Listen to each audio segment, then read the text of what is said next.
दुईटी तुलसी पत्र एही जगार रखी दियंतु। ग्यारंटी देउची से झील आपे आपे पटिजिब।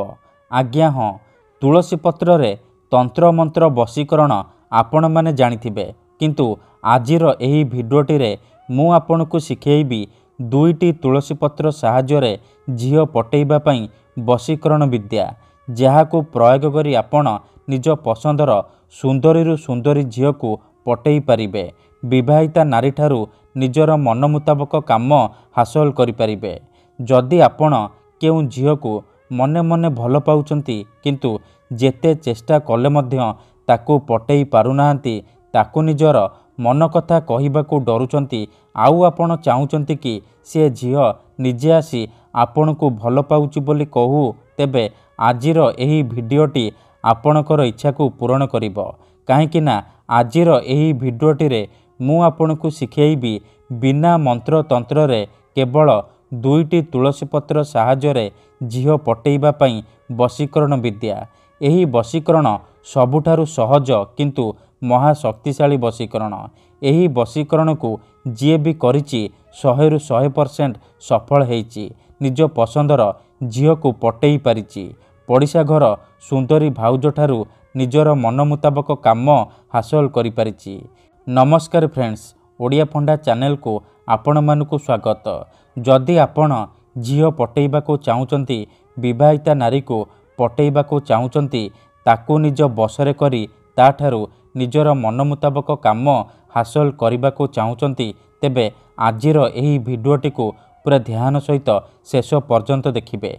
काहेकि ना आजि मु आपनकू शिखेइबी दुईटी तुलसी पत्र साहाय्य रे नारी मोहिनी वशीकरण विद्या, झील पटेइबा पई वशीकरण विद्या। एही वशीकरण करिबा पई आपनकू किछि भी मंत्र तंत्र करिबाकू पड़िबनी किंबा किछि भी पैसा खर्च करिबाकू पड़िबनी। आपण बिना मंत्र बिना तंत्र बिना किछि पैसा खर्च करी निज पसंदर झील को पटेई पारिबे। विवाहिता नारी ठारू निजर मन मुताबक काम हासिल करि पारिबे। केवल आपनकू कौन करिबार अछि, दुईटी तुलसी पत्र एही जगार रखिबार अछि, तापर देखिबे चमत्कार। एही वशीकरण साहाय्य रे आपण वर्ष वर्ष धरी भांगी जाइतिबा पुराणा प्रेम को मध्य फेराई आनी पारिबे।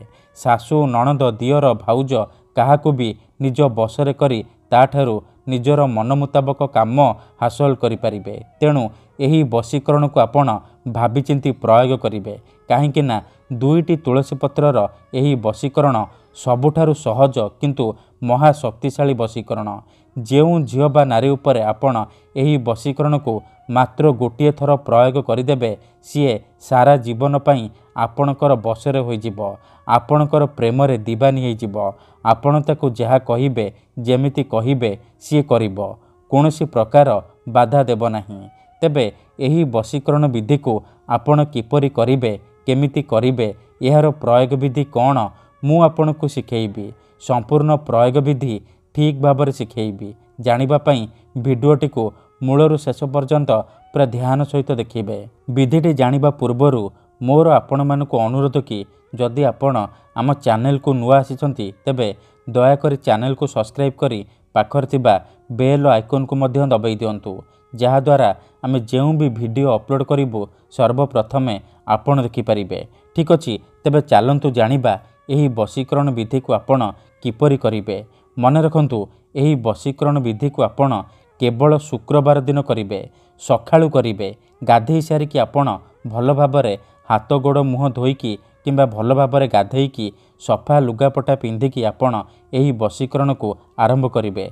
प्रथमे आपण कोन करिबे, दीटा तुलसी पत्र आनिबे, कला रंगर कलम आनिबे, आउ अल्प टिके लाल सिंदूर आनिबे। एतिकी जिनिस आनी सारिबा परे कोनोसी एक जगारे चुपचाप बसी पड़िबे। ध्यान रखिबे जेमिति आपणकू केही देखिबेनी किंबा अधारू डाकिबेनी। तापरे गोटिए तुलसी पत्र रे आपण सेई झील बा स्त्री रो नाम लिखिबे जहाको आपण निज बसरे करिबाकू चाहुचंती। आउ गोटिए तुलसी पत्र रे आपण निजर नाम लिखिबे। नाम लिखि सारिबा परे से दीटाक तुलसी पत्र उपरे अल्प टिके टिके लाल सिंदूर पकई देबे।